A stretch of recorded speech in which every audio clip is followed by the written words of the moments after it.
भारत ने पहली बार ऐसा काम किया है जिसको देखकर चीन टेंशन में आ गया है। इंडोनेशिया में भारतीय सबमरीन की तैनाती की गई है। इसे दक्षिण चीन सागर में सीधे तौर पर चीन को चुनौती देने वाला कदम माना जा रहा है। वहीं सबमरीन की तैनाती भारत की समुद्री ताकत भी दिखा रहा है। पहली बार भारतीय पनडुब्बी ने दक्षिण चीन सागर में इतनी लंबी दूरी तय की है।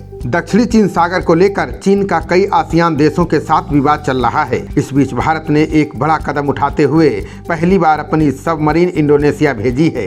बता दें कि भारतीय सबमरीन INS सिंधु केसरी भारत की आसियान नीति के तहत भेजी गई है। इस नीति का लक्ष्य अन्य देशों में कूटनीतिक और सैन्य पहुंच बढ़ाना है। इंडोनेशिया की नौसेना ने ट्वीट करते हुए लिखा कि भारत और इंडोनेशिया के संबंध अब ऐतिहासिक स्तर पर पहुंच चुके हैं। इन संबंधों को मजबूत करने के लिए इंडोनेशिया नौसेना भारतीय सबमरीन INS सिंधु केसरी का जकार्ता में स्वागत करती है। मीडिया रिपोर्ट्स के अनुसार ऐसा पहली बार है कि इतनी दूरी पर सबमरीन को तैनात किया गया है। इससे भारतीय नौसेना की पानी के अंदर युद्ध लड़ने की क्षमताओं का सहज अंदाजा लग सकता है। इंडोनेशिया में भारतीय सबमरीन की तैनाती इसलिए अहम है क्योंकि दक्षिणी चीन सागर के बड़े हिस्से पर चीन अपना दावा करता है। इसको लेकर अन्य आसियान देशों Indonesia, Philippines, Vietnam, Malaysia, Taiwan और ब्रुनेई के साथ चीन का विवाद भी चल रहा है। बता दें कि ये देश भी दक्षिणी चीन सागर के कुछ हिस्सों पर अपना दावा करते हैं। यही वजह है कि दक्षिणी चीन सागर को लेकर तनाव बना हुआ है। चीन ने यहाँ एक तरफा कार्रवाई करते हुए कई कृत्रिम द्वीपों का निर्माण कर लिया है।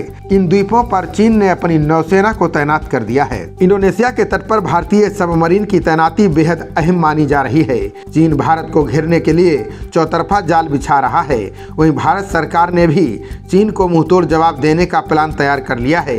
इसके तहत अन्य देशों के साथ सैन्य संबंधों को मजबूत किया जा रहा है।